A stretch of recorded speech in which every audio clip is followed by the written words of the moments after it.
code in 5? Who wants to do code in 5? 5 minutes for code? Oh, hell, bring it, boy. Code in 5. What up, folks? Paul Abernathy here. Welcome to another episode of Code in 5. On today's episode, we're going to talk about the ampacity of conductors that are installed in an auxiliary gutter. Now, in a previous Code in 5, we talked about the number of conductors that can be in an auxiliary gutter, and that was you can't exceed 20% of the interior cross-sectional area at any point in the auxiliary gutter.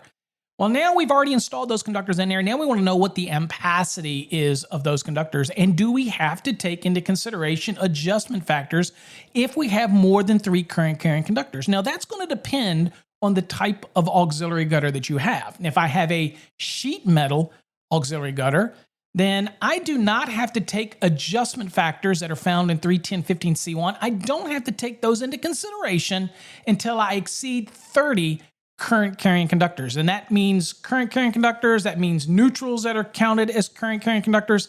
Any cross-sectional area, I exceed 30 current carrying conductors, then I have to apply adjustment factors because I will have more than 3 current carrying conductors. Okay, makes sense? So that 30 current carrying conductor is the threshold when it comes to sheet metal auxiliary gutters. And the moment that I exceed it, in other words, if I have 31 or more current carrying conductors at any cross section of the sheet metal auxiliary gutter, then I have to apply adjustment factors to those conductors, which will dramatically reduce what? The ampacity of those conductors. But the good news is I do not have to apply this up to 30 current carrying conductors. Okay? The ability for that sheet metal to draw the heat and dissipate the heat, things like that, is evident in this rule.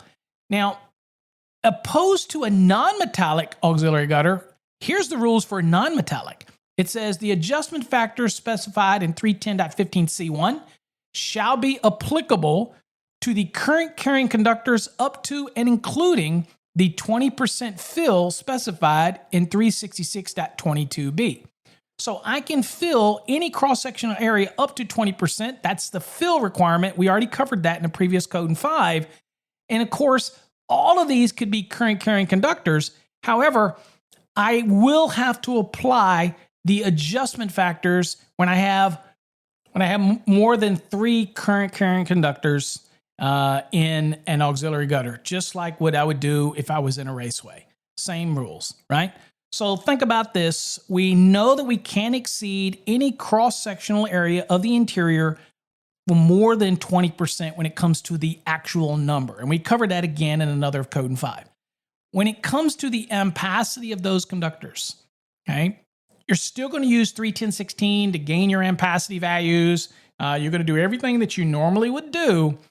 But whether you apply adjustment factors or not to the ampacity of these conductors, when you have more than 3 current carrying conductors in this auxiliary gutter, then you're going to have to ask yourself, what is the ampacity of these conductors, and am I going to apply this adjustment? Well, if you have a sheet metal, then this is not going to kick in until you have 31 or more at any cross-sectional area of that sheet metal gutter.